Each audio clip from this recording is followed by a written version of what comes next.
Hey you guys, welcome to season 26 of Law and Order SVU. I'm the Law and Order lady, and it has been a while. There's a lot of things that have happened to me, and I'm sure that a lot of things have happened to you guys, but I missed you so much. But I'm back now, and I want to catch up. Some of the things that have happened to me is I got married, so thank you, congratulations. In true fashion, let's talk about the episode. I mean, you know how we do. How did it begin? What happened? Who did it? Why? And how did it end? Simple, right? Not in this case, but here we go. So how did it begin? I mean, Liv takes Detective Silva to the gun range, right? And she's there, and Velasco in her talk, and she says, "Why is Liv testing me?" And he's like, don't read too much into it. Sorry. He's like, don't read too much into it. Sorry, I dropped my phone. And the law students are in the room, and they're talking about tests and the things they need to do in order to study. And then we cut to a scene with the law students are all there, and then one of them, Teddy, dismisses himself because he has a date, right? So he leaves, and then we see the other three having some adult behavior. In other words, they're having a threesome. And so they put the chain on the door so nobody can get in, of course. So when Teddy gets back, he can't get in. But he can push the door open just a little bit beyond the chain. And beyond the chain, he can see that they are in there getting it, okay? And he ain't getting it. He ain't getting it. They didn't ask him. So what we see next is that we see a cut to Damon. Now Damon, one of the guys that was having the threesome with the girls, is on the couch. Now he's on the couch. He hears this guy knocking at the door. Do, do, do, do, do, do, do. So he gets up and he's like, "Oh man, my bad." He thinks it's Teddy. So with Teddy, he goes to the door. He's like, "My bad, man." And he lets him in. And then he gets clocked on the back of the head with I think with a hammer. So then we see that the other girl is in the other room, the shy one, really, honestly. And we see that she's in the other room, and while she's in the other room, the guy walks into the room with her, and then we hear like this blood curdling scream because it's almost like she recognized him.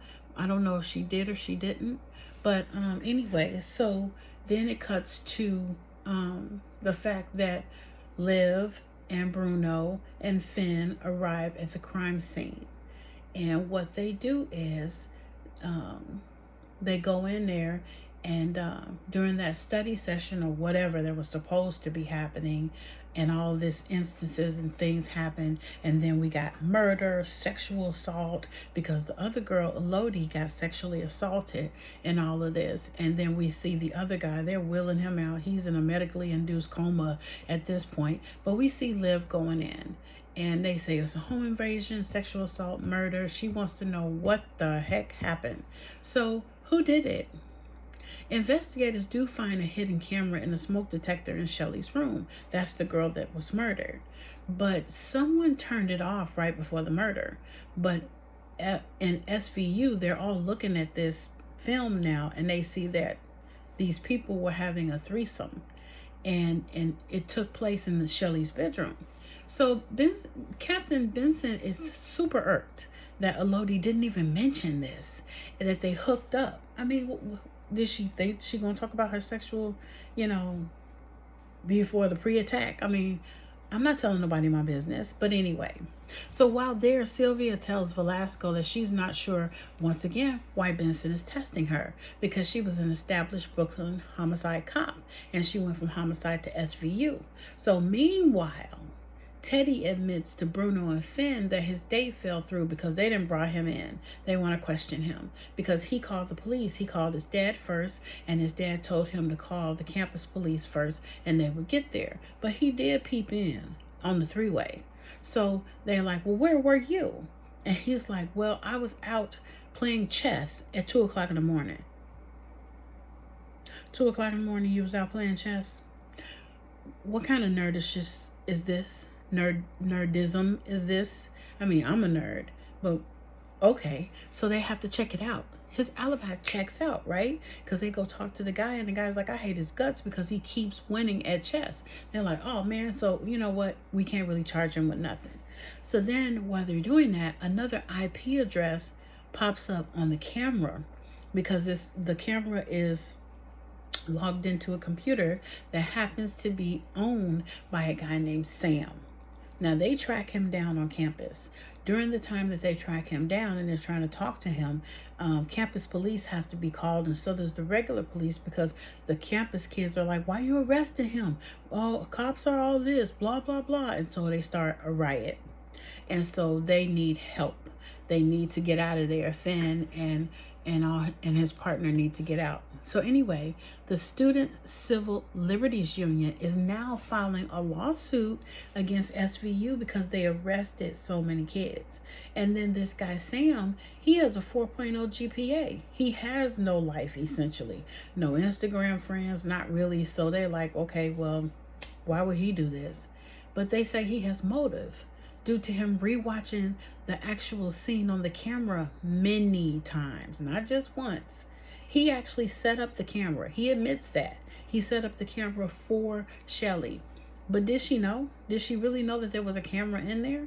He said that they were friends because he's in the friend zone.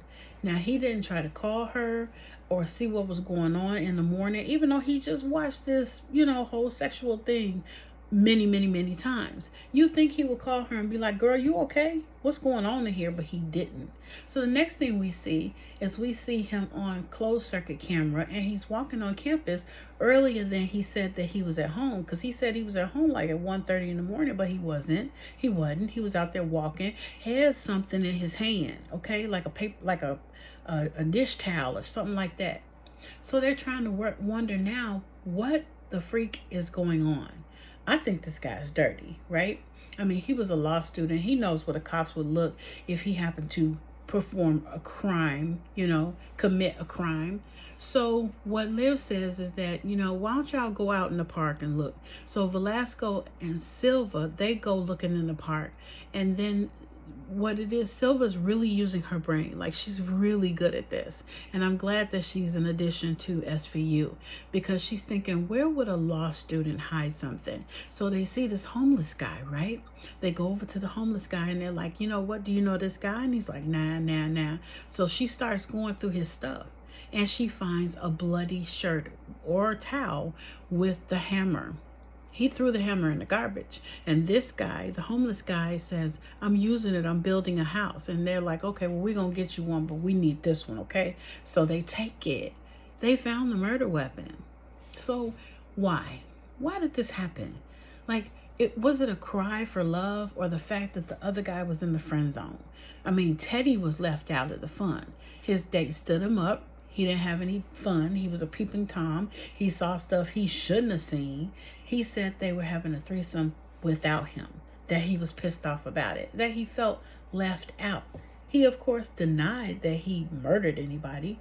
He said he got some drinks. He went to play chess in the park. And like we already established, he had an alibi. But what about Sam Ellis, who saw the camera? Now, he was listed as an administrator for the camera in the room of the dead girl, Shelly, okay? Now, so Teddy was indicted as the murderer because his prints were on the hammer and Sam's prints were on the handle. So this looks like they got him. But Teddy says he was freaked out because of everything that was happening. He said he saw them in a threesome and was pissed that he wasn't asked to participate. So Sam and Teddy, like, which one do you think did it? I think they were both freaky and just weird. But Elodie is really feeling guilty about her friend being dead and not being able to defend her on the stand, because she told Liv that Shelly had took her to empowerment meetings that she took her to every now and then. So Liv and the new girl, they go down there and they're asking the people, hey, have you seen Shelly? Was she here? What is this really about? And they said that Shelly's trying to get herself together and that she offered a testimonial. So they get the testimonial, and what do they see in that? They see that she's saying no. She's learning how to say no in her life and to get rid of negative people or things that are in her life. And that she admits on this testimonial that she's going to say no to Sam Ellis. Dun dun, right there, okay? I mean, and then Liv says, you got enough, Carisi? And Carisi says, I don't know. It's going to be hard to get this in court. And Liv says, you're the best pugilist I know, counselor. Basically, that means that he's a boxer or a fighter. So how does it end, really and truly? I mean, it ends like it always does, in court. So Sam wants to deal with the evidence now because they're presenting evidence against him, saying that, hey, you had the camera, you looked at the camera, she didn't really know the camera was in there, you're being nasty, pretty much, and we got you. He testifies that he said no to Sam, that she said no to him, that yes, he asked her out on a date. Yes, he was in the friend zone. No, he didn't want to be in the friend zone. She didn't pay any type of interest in him.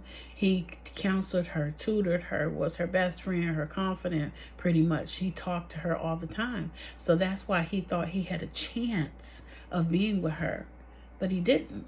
So I guess after watching the camera and the movie that they did for the threesome 6 times, it kind of pissed him off. And lo and behold, he didn't even tell her that the camera was installed. So Shelly didn't even know the camera was there. But the camera got cut off right before the murder. So that had to be somebody that knew the camera was there. Well, Sam was the only one that knew the camera was there. He was so worked up on the stand, saying that he thought he had a chance with her. And with Carisi grilling him, he was worked up even more.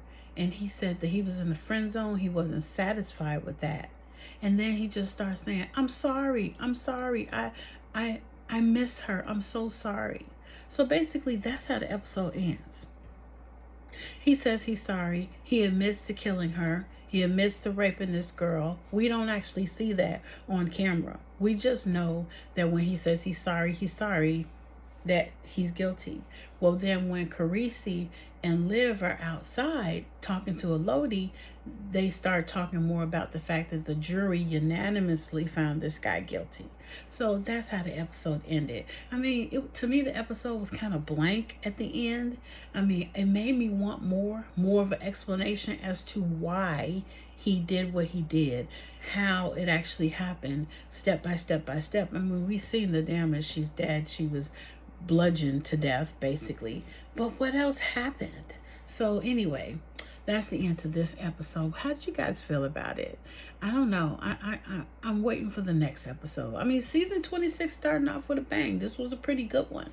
So let's see what happens next week. Okay. I love you guys. I hope you will subscribe to my YouTube channel because we have fun over here. We Law and Order all the time. Like I said, I'm the Law and Order lady. I'll always catch you there. All right.